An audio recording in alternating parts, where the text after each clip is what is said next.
नमस्कार मित्रांनो, हेल्पिंग सुनील या आपल्या एज्युकेशन चॅनलमध्ये तुम्हा सर्वांचे स्वागत आहे. मित्रांनो, तुम्हाला तर माहितीच आहे, तलाठी भरतीची गुणवत्ता प्रसिद्ध झाली आणि त्याच्यामध्ये भरपूर प्रकारे घोटाळा झाला. मी खात्रीशीर सांगतो मित्रांनो, 99% फ्रॉड झाले, 99% समजा जागा त्यांनी भरून घेतल्या.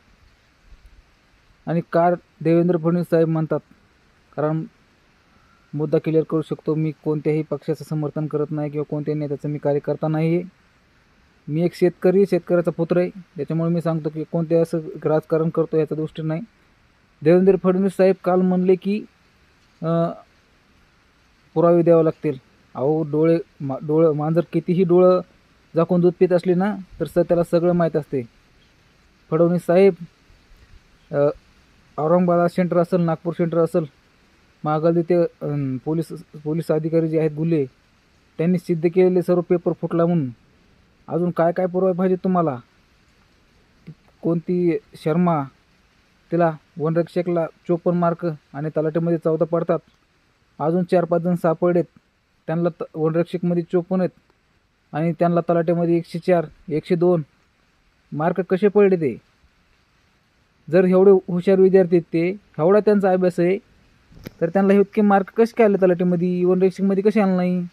वनरक्षक असू द्या, तलाठी असू द्या, कोणत्याने साधा आडने जरी बसवलं का नाही, तर त्यांनी पेपरमध्ये साध्या नसत्या गोळ्या जरी मारल्या का नाही, तरी त्याला 50-60 मार्क अशी जी पडतात.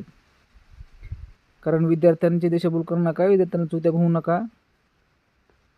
तलाठी भरतीचे 25 लाख, 30 लाख, 35 लाख असं ठराविक रेट मला बाहेरून माहिती मिळाली. आणि असं बी म्हणणं आहे की, मी असं म्हणत नाही, भरून मला माहिती मिळाली की नोकर भरती निघली की मंत्रिमंडळातले काही नेते मिळून जागा रिझर्वेशन म्हणजे हे करतात, जागा वाटून घेतात आणि त्या जागेचे रिझर्वेशन करून घेऊन नंतर ते जागा भरून घेतात. तर मला सर्व मंत्रिमंडळानं विनंती की बाबा, तुम्ही जर तुम्हाला पैसे देऊनच नोकरी करायची तर सांगा ना सर्वांना, किंवा ज्याचे पैसे त्यालाच नोकरी भेटणार आहे. आम्ही शेतकऱ्याचे पुत्र तरी होणार नाहीत ना तुमच्या नादी लागून, वाया जाणार नाहीत ना. अहो, आम्ही इकडे बघूत ना, आमची कामं शेतीमधले. चोत्याचा बाजार लावलाय तुम्ही समजा. ह्यांना पुरावे पाहिजे. तुला पुरावे कशाला पाहिजे रे? पुरावे पाहिजे तुम्हाला. आणि तुम्ही आता तुम्ही सावध झालात, तुम्ही तर आता समजे पुरावेच नष्ट करणार आहेत. तुम्ही पुरावे ठेवणार नाहीत. तुम्ही पूर्ण पुरावे नष्ट करून टाकतात तुम्ही. आणि कंपनी बी आता नाही देणार पुरावे, कारण सावधानामध्ये पूर्ण पुरावे बदलू शकते, पूर्ण हे करू शकते. कंपनीला एकच मागणी की तुम्ही जे नॉर्मलायझेशन केले विद्यार्थ्यांचं, आणि जे पहिले विद्यार्थ्याचे गुण आहेत आणि जे नॉर्मलायझेशन झाल्यानंतरचे गुण आहेत, ते तुम्ही एकदा दोन्ही प्रसिद्ध करा. म्हणजे आम्हाला कळू द्या की नेमकं एवढे मार्क वाढले कसे विद्यार्थ्यांचे. 99% भ्रष्टाचार चालू आहे समजा, घोळ. जागा रिझर्वेशन काय करतात, जागाच वाटून काय घेतात, अशी चर्चा चालू आहे सध्या. असं मी म्हणत नाही की ते रिझर्वेशन जागा वाटून घेतात मंत्रिमंडळात, सध्या चर्चा खूप तुफान चर्चा चालू आहे. बऱ्याच दिवसापासून मी ऐकतोय की वरून मंत्री ज्यावेळेस आपली नवीन जाहिरात प्रसिद्ध होती, ठराविक मंत्री मिळून काय करतात, कोणाला 400, कोणाला 1000, कोणाला 500 असे जागा वाटून ते भरून घेतात, असं म्हणणं आहे बऱ्याच जणांचं. तर फडणवीस साहेब, मी कोणत्याही प्रकारचं समर्थन किंवा कोणाला राजकारण करत नाही. मला अधिकार आहे बोलण्याचा. तुम्ही पुराव्याची काय गरज तुम्हाला? तुम्हाला समजा गोष्टी माहिती आहेत. फक्त नुसतं पुरावे मागून तुम्हाला हे मॅटर दाबायचं आहे का? वेळ काढून पण निकाल लावायचा का? पुन्हा निवड यादी करून पुन्हा जॉईनिंग विद्यार्थ्यांना द्यायच्यात का बोगस? फडणवीस साहेब, जर बोगस जर लोक, अशी भ्रष्टाचारी लोक जर तिथं जॉईन झाले ना पदावर, तर तेच लोक पुन्हा सर्वसामान्याला, आमच्यासारख्या गरिबांच्या आईवडिलांना जर सातबाई हे करा ते करा गेलं ना, तर कशासाठी पैसे मागतात. तेच आमच्या लुटतात ना आम्हाला नंतर. अहो, जाणीव असू द्या, जाणीव. अधिकार त्याला बी जाणीव पाहिजे, आपण किती गरिबीमधून हे झालो, तरच तो शेतकऱ्याचा, सर्वसामान्य लोकांचा हे करू शकतो, न्याय देऊ शकतो. असले भ्रष्टाचारी लोक पुन्हा पैसे भरले की पुन्हा सामान्य गरीबाकडून पिळवणूक करून पैसे वसूल करतात. या कामासाठी पैसे मागतात, त्या कामासाठी पैसे मागतात. तर विद्यार्थी मित्रांनो, आपण काय लय अंबानी का टाटा बिरला नाहीत, सर्वसामान्याचे लेकर. तुम्हाला माहिती आहे बाहेर राहायचं किती असते, रूम भाडं, मेस भाडं. आपल्याला माहिती आहे आपण कसं भागवतो. महिन्याच्या महिन्याला आपल्याला नियोजन लावं लागतं. ह्या महिन्यात झालं तर आपलं पुढच्या महिन्याचं किती पैसे हे होत, असं नियोजन असतं आपण.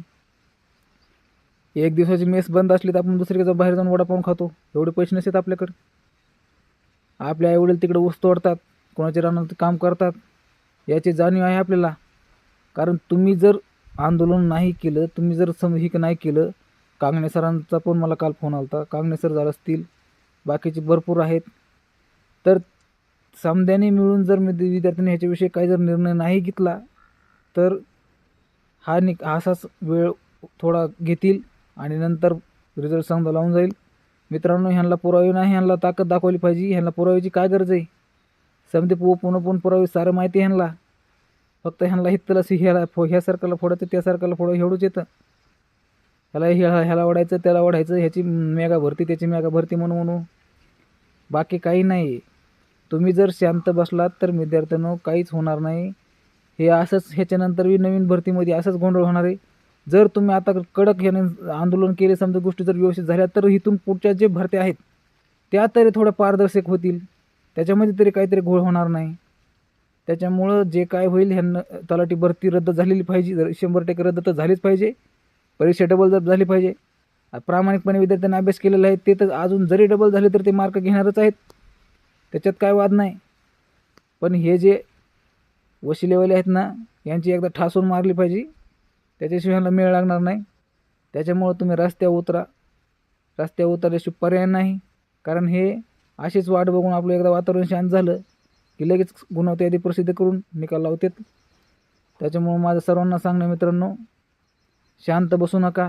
ट्विटर असेल, फेसबुक असेल, समजाच्यामधून ट्रेंडिंगमधून पण तुमचा विषय चालू द्या, तरच तुम्हाला न्याय भेटणार आहे. तुम्ही जर शांत बसाल तर काहीच होणार नाही. काही म्हणतील सर आमचं काही संबंध नाही, आम्हाला कमीच मार्क आले, आता जे आले मार्क ते बघून घेतील. भावांनो, तसं नाही. तुमच्या भावांसाठी तुम्ही पण सहकार्य करा.